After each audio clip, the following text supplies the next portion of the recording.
요한복음 2장 23절에서 25절 말씀입니다. 요한복음 2장 23절로 25절 말씀을 우리 다 함께 합독합니다. 6월절에 예수께서 예루살렘에 계시니 많은 사람이 그의 행하시는 표적을 보고 그의 이름을 믿었으나 예수는 그의 몸을 그들에게 의탁하지 아니하셨으니 이는 친히 모든 사람을 아시며 또 사람에 대하여 누구의 증언도 받으실 필요가 없었으니 이는 그가 친히 사람의 속에 있는 것을 아셨음이니라. 아멘. 아멘. 한 주간도 우리의 삶을 지켜주시고 3월 셋째 주를 맞이하여 주품의 교회로 발걸음을 인도해 주신 하나님께 감사와 영광을 올려드립니다. 계절이 점점 따뜻한 봄으로 향하듯 우리 마음과 삶에도 하나님의 풍성한 은혜가 가득하시기를 주님의 이름으로 축원합니다. 아멘. 이 시간 우리의 생각과 염려를 다 내려놓고 말씀을 통해서 위로와 새 힘을 주시는 귀한 은혜의 시간 되시기를 원합니다. 오늘 우리가 함께 나눌 말씀은 본문 내용이 참 짧은 말씀이지만 사실 요한복음 전체의 핵심을 여는 아주 매우 중요한 말씀입니다.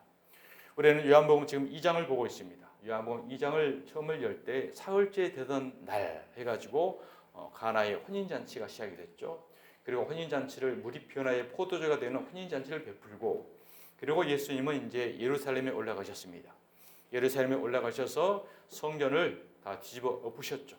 성전 파괴 사건을 이루셨습니다. 그리고 난 이후에 주어진 말씀이 오늘 본문 말씀이에요. 그리고 이제 다음 주에 우리가 은혜 나올 수 있는 말씀은 3장에 니고데모 이야기가 나옵니다. 그래서 가나의 혼인잔치, 성전 파괴 사건, 다음 주에 볼 니고데모 사건, 이 전체 세 사건을 연결하는 연결고리 역할을 하는 말씀이 오늘 말씀이라는 거죠. 그래서 오늘 말씀을 잘 깨달으면 가나의 혼인잔치, 성전 파괴 사건, 다음 주에 니고데모 사건, 그리고 요한복음에 나오는 7 모든 기적들, 모든 이런 기적들의 내용의 본질을 우리가 깨닫게 될 수 있는 이제 단초가 된다라는 것입니다. 그래서 오늘 말씀을 잘 깨닫고 또한 모든 성경의 키도 아마 이 말씀의 응용도 될 수 있어요. 그래서 오늘 말씀이 어떤 역할을 되는 건가라는 귀한 은혜가 있기를 원합니다. 자, 오늘 본문 23절입니다. 6월절에 예수께서 예루살렘에 계시니 많은 사람이 그의 행하시는 표적을 보고 그의 이름을 믿었다. 그러나 믿었으나가 들어가죠. 많은 사람이 그의 이름을 믿었습니다.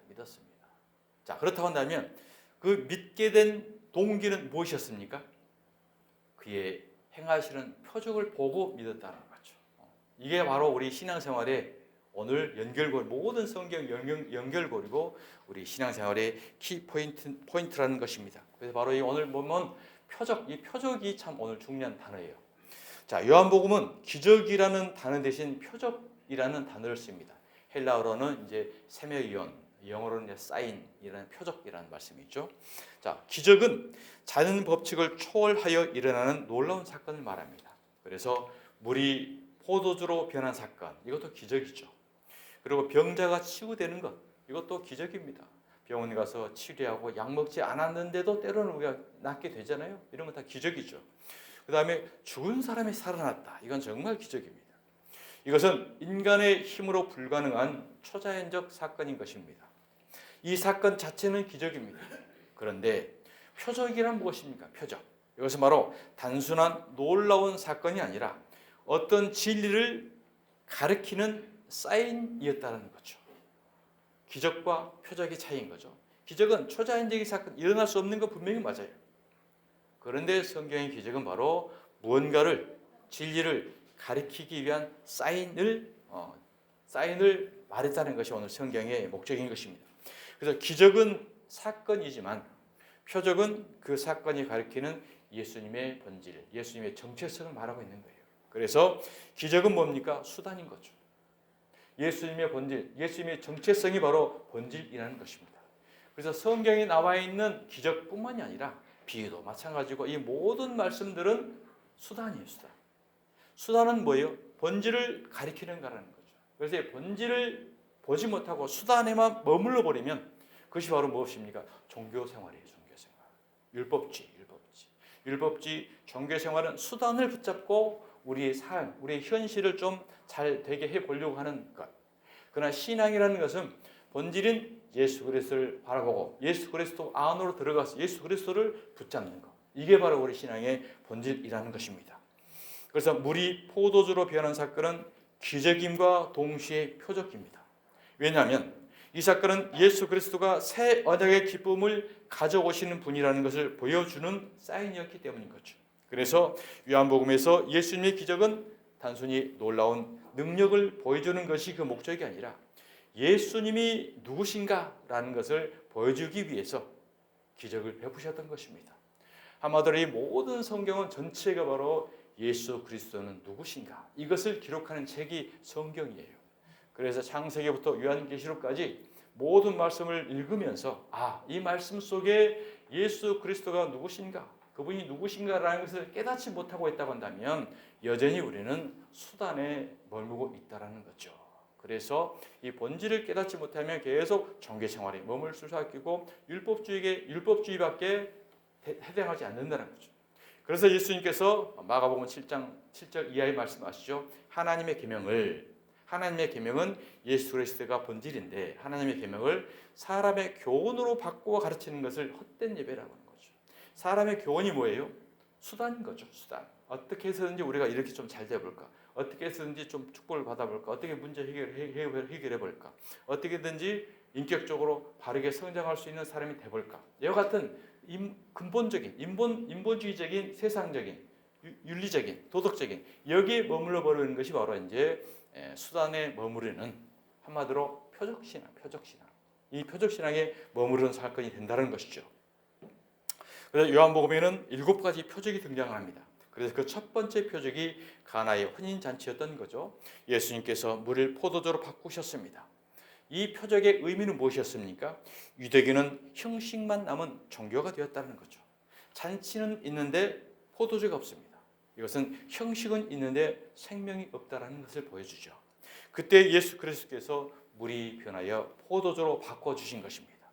죽은 종교로는 기쁨을 줄 수 없고 참된 기쁨은 오직 예수 그리스도로부터 온다는 것을 보여주는 것입니다. 율법으로는 구원을 얻을 수 없습니다. 복음으로 구원을 얻게 된다는 것, 바로 새로운 이 시대를 선포하러 오시려고 예수님이 우리에게 오신 거죠. 그래서 율법의 말씀을 생명의 복음으로 바꿔주는 것이 바로 물이 변하여 포도주가 되는 사건인 것입니다. 사랑하는 성도 여러분, 모든 저와 여러분이 물이 변하여 포도주로 변화되는 그런 저와 여러분의 영혼이 되시기를 주님의 이름으로 축원드립니다. 바로 이어지는 사건이 바로 성전 파괴 사건이었습니다. 예수님께서 성전에 들어가셨을 때 장면은 충격적이었죠. 바로 성전들이 완전히 시장 바닥이 되어 있었습니다. 소를 팔고 양을 팔고 비둘기를 팔고 완전 돈을 바꾸는 세상. 소는 하나님을 팔고 양은 예수를 팔고 비둘기는 성령을 이용해서 돈을 바꾸는 돈을 갈취하는 유대교.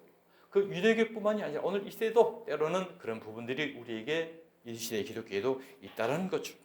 자, 그래서 예수님께서는 이 상을 엎었습니다. 돈을 쏟아버렸습니다. 채찍을 휘둘러서 내쫓으셨죠. 그리고 이렇게 말씀하십니다. 내 아버지의 집으로 장사하는 집을 만들지 말라.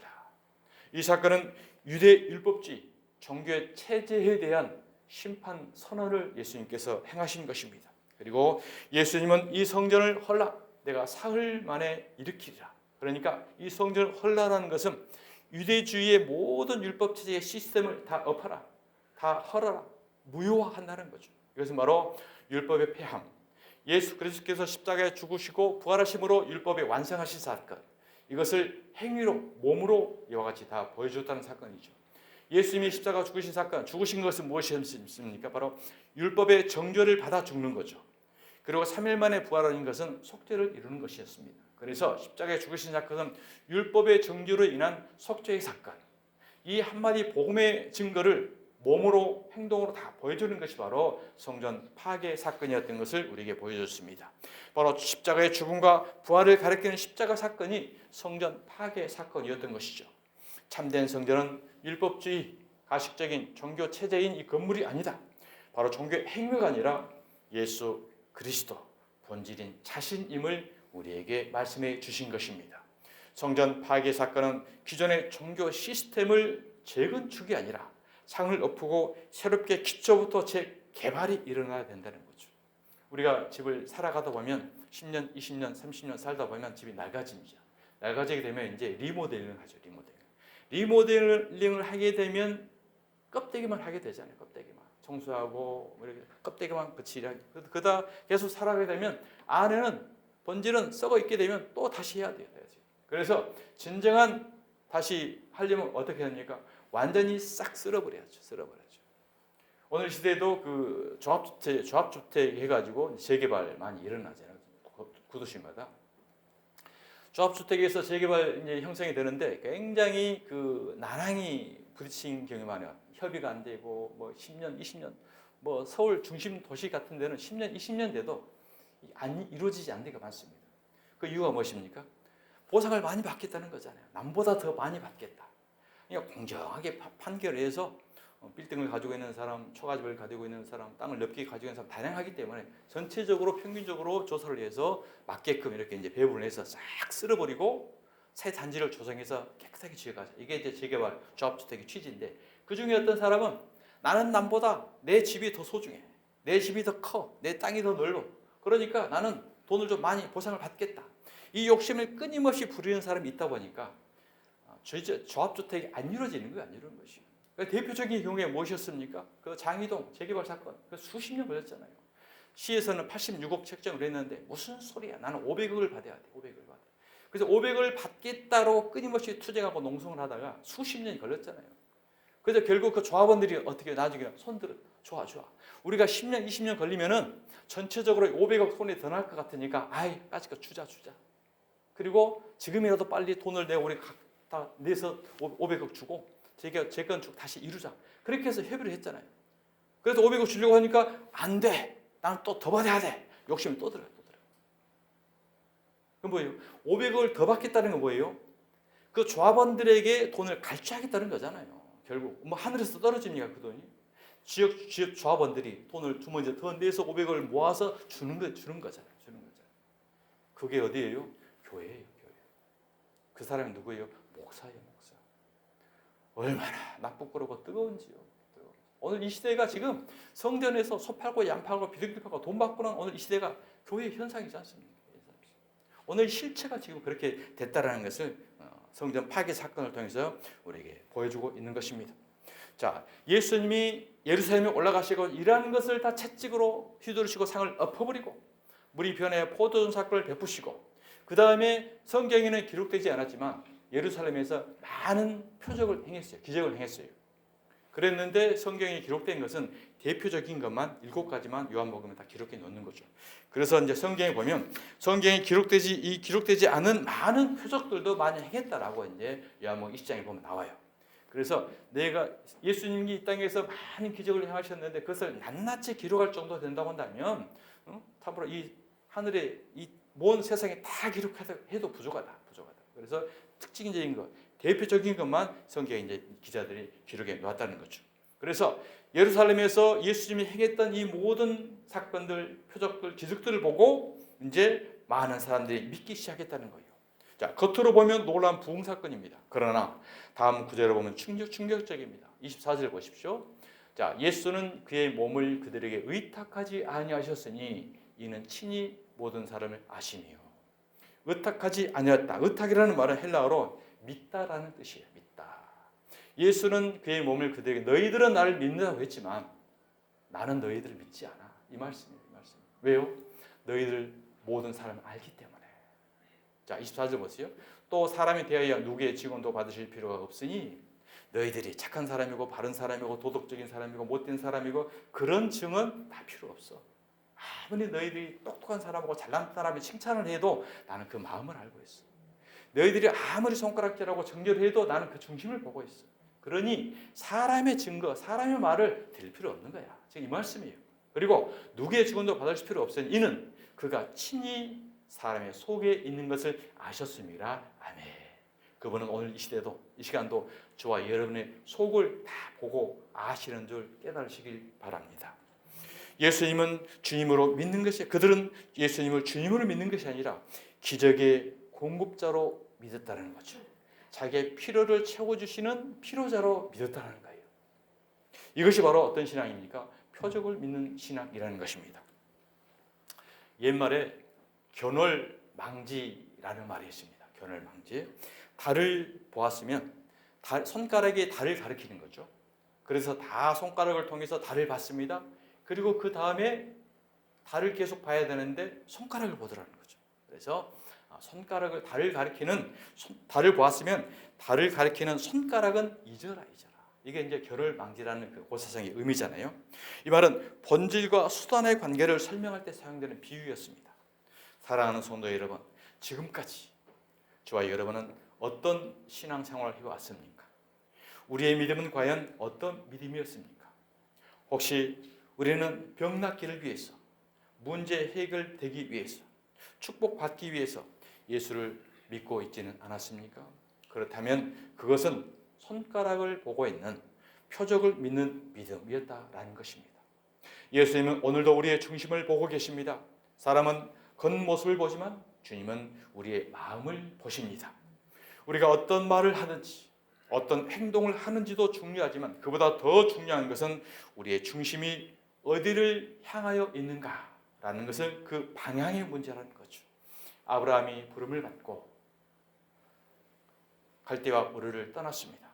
그리고 하란을 떠나 이제 중간에서 아이성과 베델 사이에 섰습니다. 아이성과 베델 사이에 서서 아브라함은 거기에 제단을 쌓았다라고 성경은 말합니다.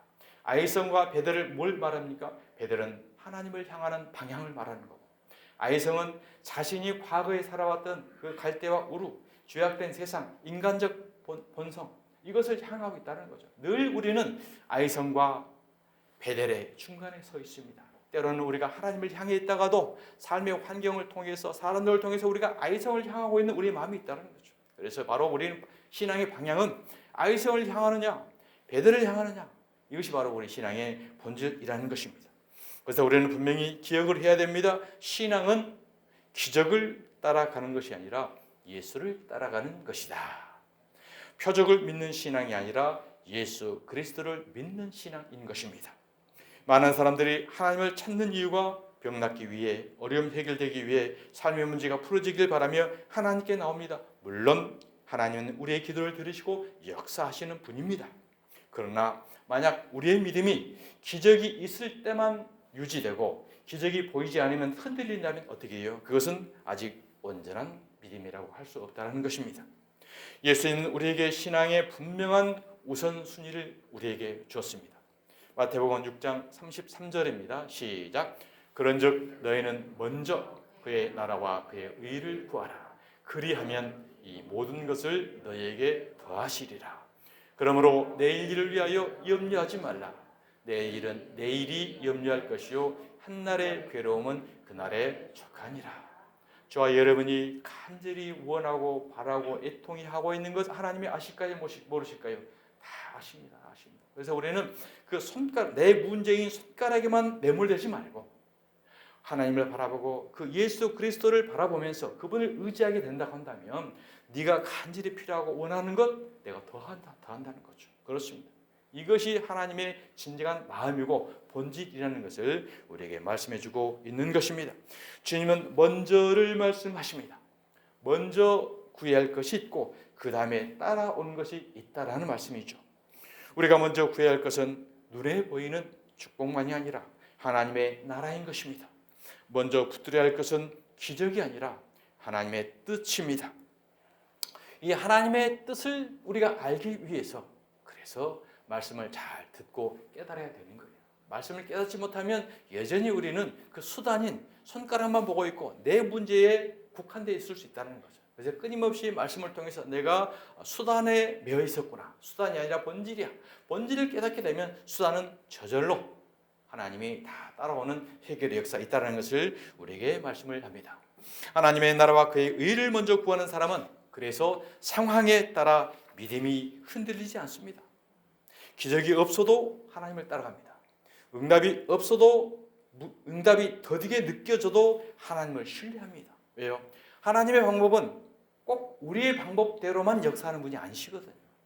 우리는 지금 당장 이 문제가 해결되어야만 하나님의 뜻이라고 생각하고 간절히 금식하면서 애통하면서 부르짖을 때가 있어요. 그런데 하나님은 그 기간을 용납하면서 늘릴 수도 있어요. 왜 그럴까요? 우리를 더 단련하고 연단하고 담금질하는 과정이 필요한다는 거죠. 즉시 해결할 수도 있고, 때로는 우리가 좀 간절히 원하는 그 기간을 넘어가는 경우도 있고, 그러다가 우리가 포기할 때가 있어. 이 문제는 내가 해결되지 않나 보다. 포기했는데 돌아보니까 해결돼 있어. 이런 때가 많이 있어요. 그래요? 그래서 하나님의 목적은 끊임없이 본인을 바라보게 하는 거고, 본인에게 의지하게 하는 거고, 하나님과 나와 일심동체 온전히 하나가 되는 것을 기뻐한다는 거죠. 그런 목적을 위해서 때로는 고난도 주기도 하고 연단도 주기도 하고 예상치 못한 어려움도 주기도 해요. 그때 우리는 거기에 매몰되어 버리면 손가락만 보는 표적신앙이 돼요. 그래서 이걸 해결해 주면 할렐루야고, 해결해 주지 아니하면 하나님이 없나? 여기는 응답이 없는 교회인가? 그럼 기도원에 가서 또 금식을 더 해야 되는 건가? 이렇게 이제 뭔가를 헛된 방향을 찾아갈 수 있다는 거죠. 진정한 하나님을 바라보고 예수님을 의지하는 사람은 응답해도 감사하는 거고, 응답되지 않음도 또한 감사인 거. 왜? 이 응답되지 않음이 나를 더 하나님의 역사 가운데 훌륭한 사람으로 세우기 위한 연단이고 훈련이고 과제라는 것을 알기 때문에.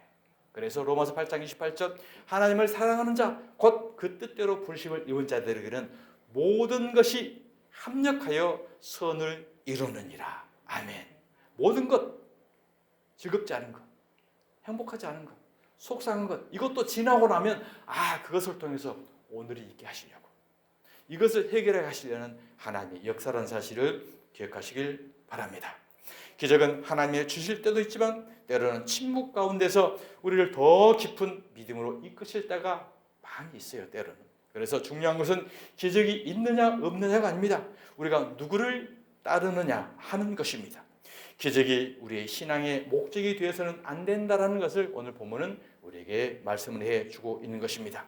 그 기적이 목적이고 문제 해결이 목적이고, 문제 해결, 치유 집회, 그 목적이 있는 교회와 집회, 기도원들 어떻게 해요? 처음에는 그 목적을 바라보기 위해서 문제 해결을 위해 사람이 모여야 됩니다. 그런데 일정 시간이 지나면 어떻게 돼요? 그에는 반드시 무너지게 되어 있습니다.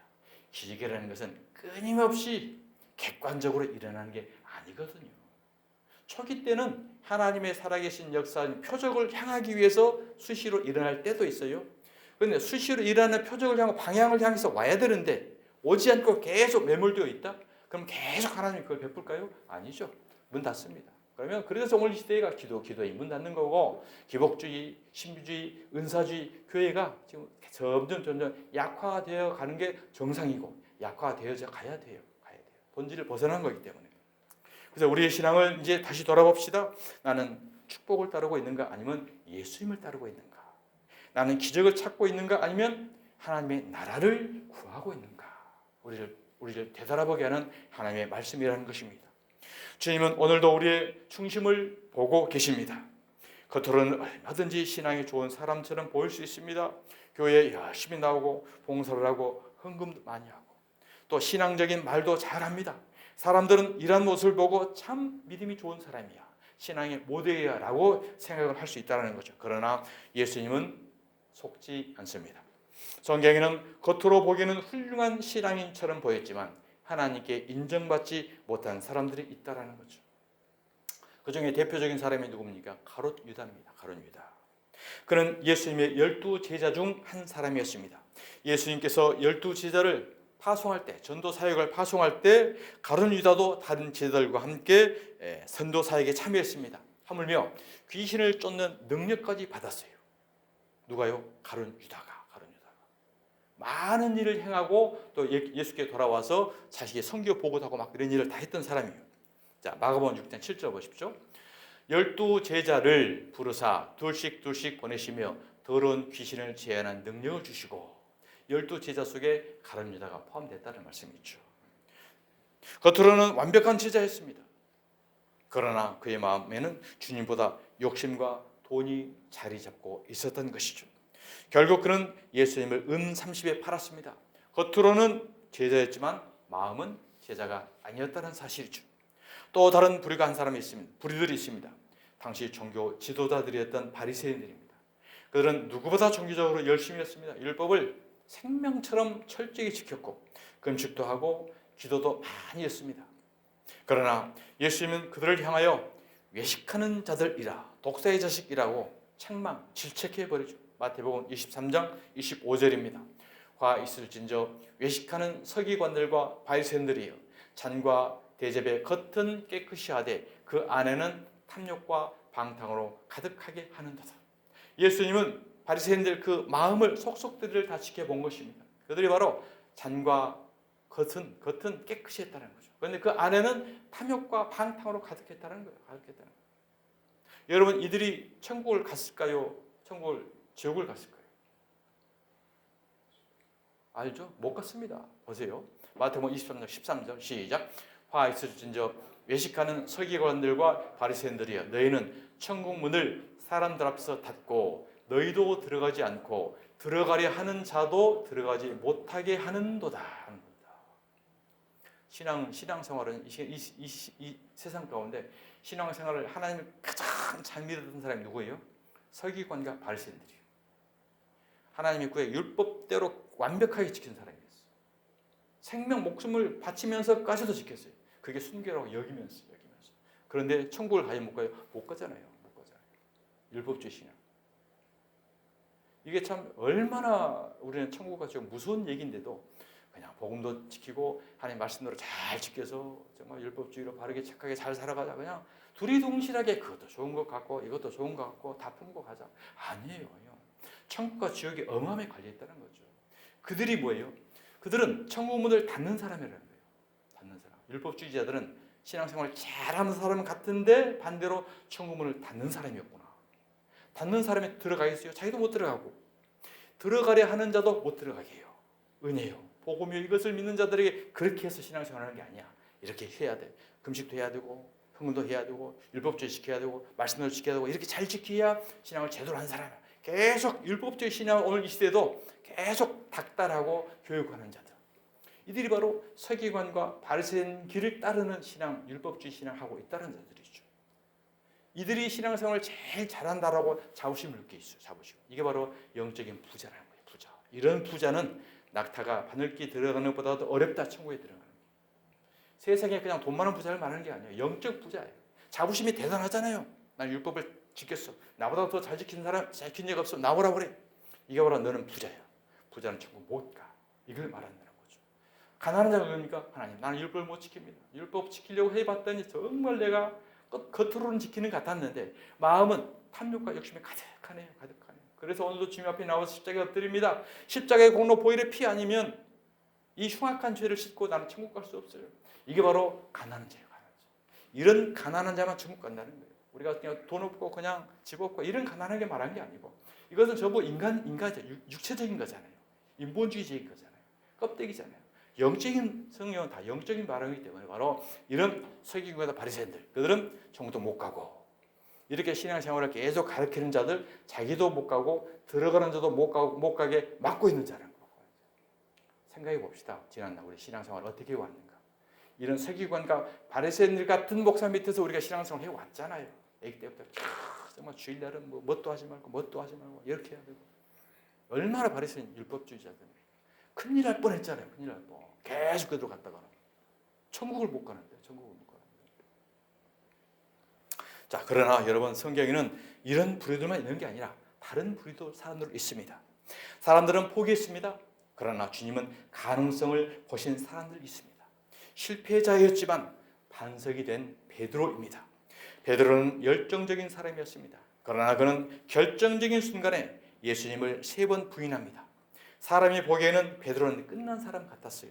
저렇게 신앙생활하고 예수를 저주하면서 배반했으니 너는 천국에 못 가라고 판단할 수 있을 정도였죠. 특히 바리새인들과 서기관들 눈에는 완전히 지옥 자식으로 볼 수밖에 없었던 거였죠. 그러나 예수님은 그에게서 배신자가 아니라 그 속에 있는 마음의 중심에 있는 반석을 본 것입니다. 부활하신 주님은 베드로를 찾아오셨습니다. 그리고 3번 물으십니다. 내가 나를 사랑하느냐? 그리고 다시 사명을 베드로에게 맡깁니다. 베드로는 결국 초대교회에 세우는 위대한 지도자가 됩니다. 마태복음 16장 18절 시작. 또 내가 내게 이르노니 너는 베드로라. 내가 이 반석 위에 내 교회를 세우려니 음부의 권세가 이기지 못하리라. 이 반석은 예수입니다. 예수 그리스도 위에 내가 교회를 세우겠다. 너는 복음의 진리를 붙드는 자야. 율법주의자가 아니야. 이것을 말한 거죠. 그래서 너는 음부의 권세가 너를 이기지 못해. 예수 그리스도의 위에 세워진 복음의 십자가 위에 세워진 신앙은 음부의 권세가 이기지 못한다라는 말씀인 것입니다. 예수님은 베드로의 연약함을 아셨습니다. 그러나 그의 믿음과 사명을 보셨다는 거죠. 또 한 사람은 죄인이었지만 변화된 세리장 삭개오를 바랍니다. 세리장이라는 것은 오늘 시대로 말하면 세무서장 정도. 세무서 세리 중에서도 장, 아주 끝발 있는 사람이죠. 당시에는 로마의 로마 통치권에 있는 나라였잖아요. 그래서 세리장은 로마의 공무원입니다. 로마에 소속된 공무원이에요. 그래서 당시 그 징세 과정을 보면 사람당 그 지역의 할당량을 줍니다. 자, 설악 이 지역에서 1년에 10억을 세금을 걷어서 정부에 바쳐라. 그리고 이제 할당량을 주게 되면 세리장 마음대로 이제 할당을 해요. 그래서 10억을 걷어서 그대로 바치는 세리도 있고 20억을 걷어가지고 10억을 바치고 10억은 착복하는 경우도 있고 50억을 걷어가지고 10억만 상납하고 40억을 착복하는 경우가 있고 그러니 이게 점점 이제 확대가 될 거 아니에요. 욕심이 들어가니까 무한한 권한을 줘버리니까 세리가 자기의 동족을 핏바람하는 여자가 된 거예요. 자기 민족을 핏바람하는 여자. 그러니 유대 민족들은 얼마나 그들이 왼수였겠어요. 그들하고는 상종도 안 했어요. 세리하고는. 그런 세리인 삭개오가 이제 예수를 믿고 구원 얻는 과정이라는 거죠. 모든 사람들의 손가락질하고 정죄하고 상종도 안 했던 세리장 삭개오였습니다. 동족의 돈을 빼앗는 가장 미움받는 직업이었죠. 사람들은 그런 죄인을 보았습니다. 그러나 예수님은 그의 마음속에 있는 회개의 갈망을 보고 있었다는 사실이죠. 누가복음 19장 8절입니다. 시작. 삭개오가 서서 주께 여짜오되 주여 보시옵소서 내 소유의 절반을 가난한 자들에게 주겠사오며 만일 누구의 것을 속여 빼앗은 일이 있으면 내 갑절이나 갚겠나이다. 예수께서 이르시되 오늘 구원이 이 집에 이르렀으니 이 사람도 아브라함의 자손임이로다. 인자가 온 것은 잃어버린 자를 찾아 구원하려 하심이라. 그렇습니다. 이 회개의 기회를 박탈할 수 있는 요소가 있었다는 거죠. 누구의 서기관과 바리새인들 신앙 2년 동안 돼요. 너는 당연히 죽어야 돼. 우리 하나님의 백성들의 피를 빨고 우리를 괴롭혔으니까 너는 하나님의 백성이 될 수 없어. 그래서 돌려서 죽였을 거 아니에요. 끝까지 간다고 하나요. 그러나 사람들은 그와 같이 예민했지만 예수님은 그가 회개하고 구원 얻을 하나님의 백성을 보았다라는 것입니다. 여러분 오늘 이 말씀을 통해서 가룟 유다와 바리새인 그리고 베드로와 삭개오 이 두 부류의 차이를 우리를 보았습니다. 이 두 부류의 차이는 무엇이었습니까? 바로 겉모습이 아니라 중심이다 라는 것을 우리에게 말씀해 주고 있습니다. 성경은 또한 이와 같이 말씀을 합니다. 사무엘상 16장 7절입니다. 시작. 여호와께서 사무엘에게 이르시되 그의 용모와 키를 보지 말라. 내가 이미 그를 보냈노라. 내가 보는 것은 사람과 같지 아니하니 사람은 외모를 보거니와 나 여호와는 중심을 보느니라 하시더라. 아멘. 르네상스 시대의 위대한 거장인 조각가 미켈란젤로의 이야기입니다. 사람들이 그의 걸작 다비드상을 보고 감탄하며 물었습니다. 어떻게 이렇게 놀라운 작품을 만들 수 있었습니까? 그때 미켈란젤로는 이렇게 말합니다. 나는 이 거대한 대리석 속에 다윗이 서 있는 것을 보았습니다. 그리고 다윗이 아닌 다른 불필요한 부분들을 하나하나 깎아냈을 뿐입니다. 사람들이 보기에는 그저 큰 돌덩어리였지만 이 미켈란젤로의 조각가의 눈에는 그 속에 위대한 다윗을 보았던 것입니다. 사랑하는 성도 여러분, 저와 여러분의 모든 삶 가운데는 사람들의 눈에는 이와 같이 크단 일반적인 평범한 사람으로 볼 수 있고 실패자로 볼 수 있고 절망적이고 낭만적일 수로 볼 수 있습니다. 그러나 우리 마음가운데는 예수님이 계십니다. 그래서 하나님은 이 성령, 이 예수님의 형상을 드러내게 하기 위해서 미켈란젤로가 큰 거대한 조각을 조금씩 깎아냈던 것처럼 우리 삶에 필요한 육성도 잘라내고 독성도 잘라내고 욕심도 잘라내고 하나하나 지금 잘라내고 있는 거예요. 그 잘라내는 과정이 우리에게는 고난이라고 느껴지는 거고 연난이라고 느껴지는 거고 아픔이라고 느껴질 수 있다는 사실이죠. 하나님을 방향을 바라보고 그분을 붙잡고 있다고 한다면 우리 삶에 들어있는 모든 형편과 사정들은 결국 우리요 어떻게 해요?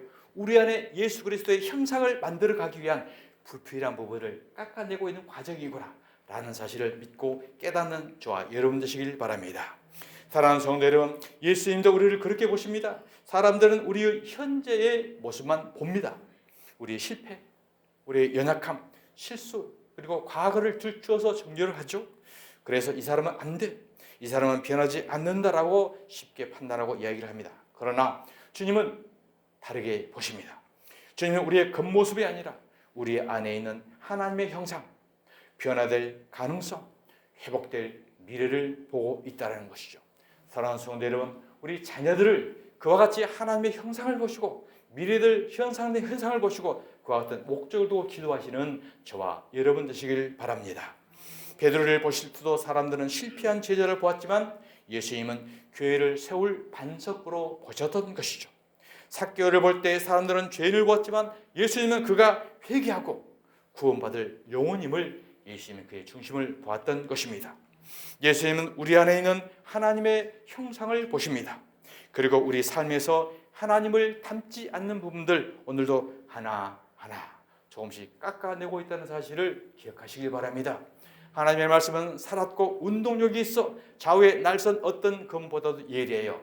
혼과 영과 및 관절과 골수를 찔러 쪼개기까지 하시느니라. 아멘. 오늘 말씀을 듣고 찔림을 받으시기 바랍니다. 쪼개짐을 받으시기 바랍니다. 찔리고 쪼개고 살아있는 말씀으로 결국 우리가 어떻게 해요? 하나님의 형상을 만들어가는 게 하나님의 말씀인 것입니다. 연단을 통해서 말씀을 통해서 때로는 눈물을 통해서 우리의 삶을 다듬어 가십니다. 그렇게 해서 하나님은 결국 우리를 하나님의 계획하신 예수님의 형상으로 빚어 가시는다는 사실을 믿으시길 바랍니다. 사랑하는 주평의 성도 여러분, 이제 말씀을 마치겠습니다. 지금 우리의 모습이 완전하지 않아도 괜찮습니다. 허물투성이어도 괜찮습니다. 하나님은 아직도 우리를 조금씩 깎아내며 조각하고 있기 때문인 것입니다. 사람은 과거를 말하지만 하나님은 미래를 말씀하십니다. 사람은 실패를 말하지만 하나님은 회복을 말씀하십니다. 사람은 끝이라고 말하지만 하나님은 그때가 바로 시작이라고 우리에게 말씀하고 계십니다. 주님이 붙들고 계신 인생은 넘어져도 다시 일어납니다. 눈물을 흘리는 일이 있어도 다시 들고 걸어갑니다. 그래서 어둠 속에서도 다시 빛을 보게 되는 것입니다. 우리 인생을 쓰신 분은 사람이 아닙니다. 하나님이십니다. 그래서 사람의 시각으로, 사람의 평가로, 사람의 잣대로 우리가 사람을 보고 평가하는 저와 여러분이 되지 말고 하나님의 시각으로, 하나님의 영적 판단으로 바라보고 기도하고 나아가는 저와 여러분이 되시길 바랍니다. 오늘도 그 주님의 손을 다시 붙잡는 저와 여러분 되길 원합니다. 주 품에 들어오십시오. 주님이 포기하지 않는 인생은 반드시 다시 시작됩니다. 오늘 이 예배가 우리 인생의 새로운 시작이 되시기를 우리 주 예수 그리스도의 이름으로 축원드립니다. 아멘. 기도하겠습니다. 아버지 하나님 감사합니다. 우리의 연약함, 부족함, 이 모습 이대로 그 모습 그대로 왔으나 우리의 껍데기, 우리의 겉모습을 보지 아니하고 우리 속에 있는 하나님의 형상 예수 그리스도